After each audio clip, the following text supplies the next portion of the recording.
जय श्री राम, हर हर महादेव। हेमाक्षय एंटरटेनमेंट में आपका स्वागत है। आज हम बात करेंगे महाभारत के प्रसिद्ध योद्धा दानवीर कर्ण के बारे में। इतने बड़े दानवीर कि जिनसे खुद कृष्ण भगवान ने भी दान मांगा था। कर्ण कोई सामान्य बालक नहीं था, वह कुंती का पुत्र था। एक बार दुर्वासा ऋषि कुंती के पास आए। कुंती के सेवा भाव को देखते हुए दुर्वासा ऋषि ने उन्हें एक मंत्र दिया और कहा कि जब भी तुम इस मंत्र को बोलकर किसी देवता को बुलाओगी और तुम्हारे समक्ष पेश हो जाएंगे।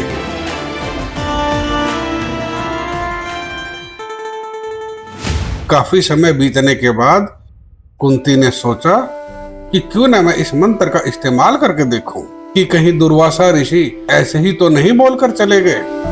उसी समय कुंती ने उस मंत्र का जाप किया और सूर्य देवता को याद किया। अचानक चारों तरफ प्रकाश ही प्रकाश हो गया। कुंती ने बाहर आकर दरवाजा खोलकर देखा तो सूर्य देवता उनके समक्ष खड़े थे। वह सूर्य देवता को देखकर प्रभावित हो गई और बोल उठी, मैं चाहती हूँ कि सूर्य देवता आ जाएं। सूर्य देवता और कुंती के मिलन से एक बालक पैदा हुआ जो जन्म से ही कानों में कुंडल और प्राकृतिक कवच लेकर पैदा हुआ। वह कोई साधारण बालक नहीं था, उसकी दिव्यता देखते ही बनती थी। लेकिन कुंती उस समय 14 साल की अविवाहिता स्त्री थी। सामाजिक परिस्थिति को देखते हुए कुंती को कुछ समझ में नहीं आया और उसने उस बालक को एक लकड़ी के बक्से में रखकर पानी में बहा दिया।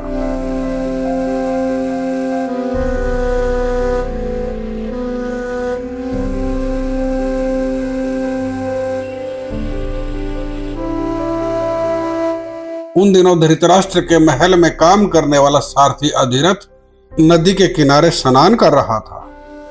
अचानक उसकी नजर उस बक्से पर पड़ी। अधिरथ ने बक्सा खोलकर देखा और पाया कि इसमें बहुत सुंदर बालक है। अधिरथ को कोई संतान भी नहीं थी। वह उस बच्चे को भगवान का आशीर्वाद समझकर ले लेता है और उस बालक को ले जाकर अपनी पत्नी राधा की गोद में रख देता है और कहता है कि भगवान का आशीर्वाद है। बक्से को देखकर राधा भी समझ गई कि यह कोई साधारण बालक नहीं है, जरूर किसी राजा महाराजा की संतान है। सूत पुत्र होने के कारण कर्ण बचपन में ही घुड़सवारी और रथ चलाना सीख गया था। जैसे जैसे कर्ण बड़ा होता गया तो उसके मन में धनुर्विद्या सीखने की इच्छा जगी। इसी विषय में वह द्रोणाचार्य से जाकर मिला, लेकिन द्रोणाचार्य ने सूत पुत्र कहकर उसे सिखाने से मना कर दिया। इस बात का कर्ण को बहुत दुख हुआ। उसकी आंखें नम हो गई और दिल रो पड़ा। द्रोणाचार्य के मना करने के बाद धनुर्विद्या सीखने के लिए कर्ण परशुराम जी से जाकर मिले। लेकिन परशुराम जी सिर्फ ब्राह्मणों को ही धनुर्विद्या सिखाते थे, इसलिए कर्ण ने अपने आप को ब्राह्मण पुत्र बताकर धनुर्विद्या सीख ली।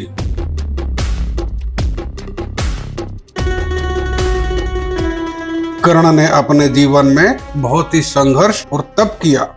श्रेष्ठ होते हुए भी उन्हें अपनी श्रेष्ठता के लिए लड़ते ही रहना पड़ा। एक बार द्रोणाचार्य ने हस्तिनापुर में रंगभूमि का आयोजन करवाया। इस रंगभूमि में अर्जुन सबसे बेहतर धनुर्धारी साबित हुए। अचानक कर्ण यहाँ आ पहुंचे। उसने अर्जुन द्वारा किए हुए कर्तव्यों को पार करते हुए उसे द्वंद्व युद्ध के लिए ललकारा। तभी द्रोणाचार्य ने कर्ण के पास आकर उसके वंश और साम्राज्य के बारे में पूछ लिया। जब उन्हें पता चला कि वह एक सूत पुत्र है और उसका कोई राज्य नहीं है, तो सबने सूत पुत्र कहकर कर्ण को अस्वीकार कर दिया। तब दुर्योधन ने उससे मित्रता का हाथ बढ़ाया और अपना अंगरक्षक बनाया। इसीलिए कर्ण को अंगराज कर्ण के नाम से भी जाना जाता है।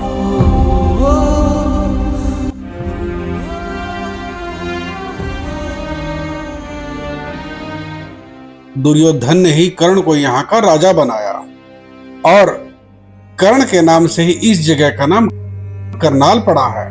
जो आज पूरी दुनिया में फेमस है, दानवीर कर्ण की नगरी करनाल।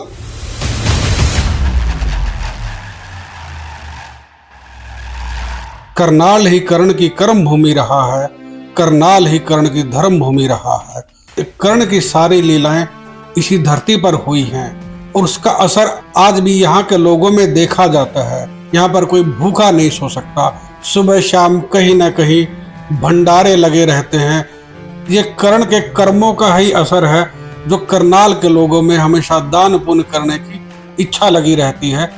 यहाँ पर उस कर्ण की दुआओं के आशीर्वाद से सारी व्यवस्थाएं आज भी मौजूद हैं।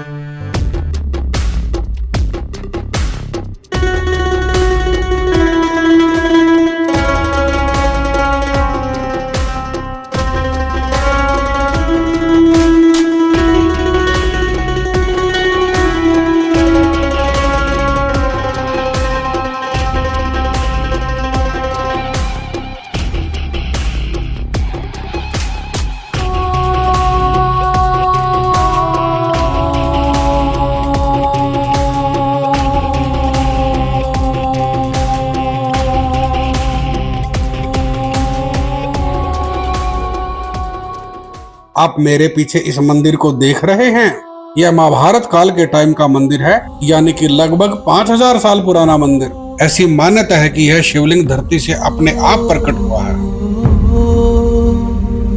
यह वही मंदिर है जिसके शिवलिंग पर जल चढ़ाकर कर्ण ब्राह्मणों में अपने शरीर के बराबर सोना दान किया करते थे। यह तो आप लोग जानते ही होंगे कि कर्ण को दानवीर कर्ण के नाम से भी जाना जाता था।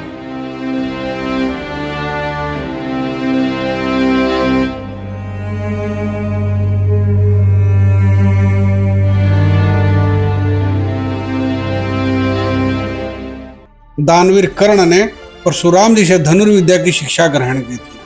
परशुराम जी के बारे में जितना कहें उतना कम है। परशुराम जी उन 7 चिरंजीवियों में से एक हैं जो कल्कि के अवतार के टाइम पर अवतरित होंगे। परशुराम जी आज भी अमर हैं। अब मैं आपको कर्ण की ताकत के बारे में एक किस्सा सुनाता हूँ। महाभारत का भयानक युद्ध हो रहा था। जब अर्जुन तीर चलाता था तो कर्ण का रथ एक कदम पीछे जाता था, लेकिन जब कर्ण तीर चलाता था तो अर्जुन का रथ 2 कदम पीछे जाता था। अब हम इस बात से अंदाजा लगा सकते हैं कि अर्जुन के रथ के सारथी स्वयं भगवान कृष्ण बैठे हैं और उनके रथ के झंडे पर स्वयं हनुमान जी बैठे हुए थे, लेकिन फिर भी उनका रथ 2 कदम पीछे जा रहा था। युद्ध के 17वें दिन जब कर्ण और अर्जुन आमने सामने आए तो एक भीषण युद्ध छिड़ गया। यह सब देखकर कृष्ण भगवान जी ने एक चाल चली। वह रथ को युद्ध के मैदान से दूर ले जाने लगे, जिसे देखकर कर्ण भी उनका पीछा करने लगे। देखते ही देखते कर्ण के रथ का पहिया कीचड़ में धंस गया। तभी कृष्ण के कहने से अर्जुन ने अंजलि का अस्त्र चलाकर कर्ण के गले से पार कर दिया। श्री कृष्ण जी कर्ण को अर्जुन से श्रेष्ठ बताते हुए उसकी परीक्षा लेते हैं। यह वही जगह है जहां युद्ध के दौरान कर्ण मृत्यु शैया पर लेटे हुए थे। तो उस वक्त श्री कृष्ण भगवान जी एक ब्राह्मण का रूप धारण करके उनसे दान मांगने के लिए आए, लेकिन उस समय कर्ण के पास देने के लिए कुछ भी नहीं था। लेकिन फिर भी ब्राह्मण का मान रखने के लिए पीड़ित कर्ण ने अपने मुख से सोने का दांत निकालकर ब्राह्मण को देना चाहा।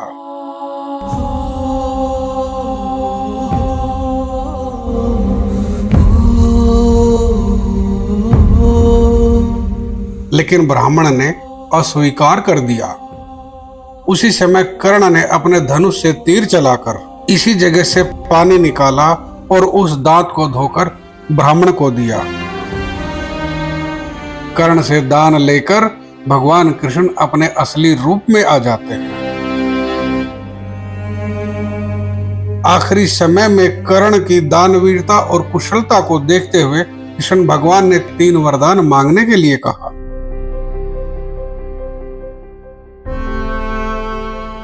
पहले वरदान में कर्ण ने अपनी जाति जैसे लोगों के लिए कुछ विशेष करने का वरदान मांगा।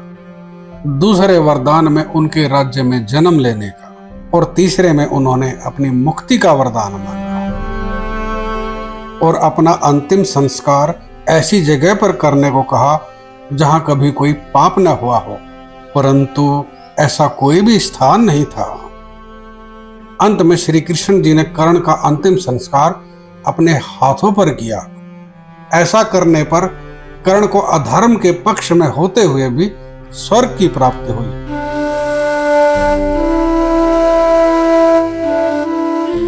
कर्ण जैसा महायोद्धा और दानवीर होना आसान नहीं है। 5000 सालों से आज भी उनको दानवीर कर्ण के नाम से जाना जाता है। ऐसे महायोद्धा इस दुनिया में कभी कभी जन्म लेते हैं। आज के एपिसोड में इतना ही। जय श्री राम, हर हर महादेव।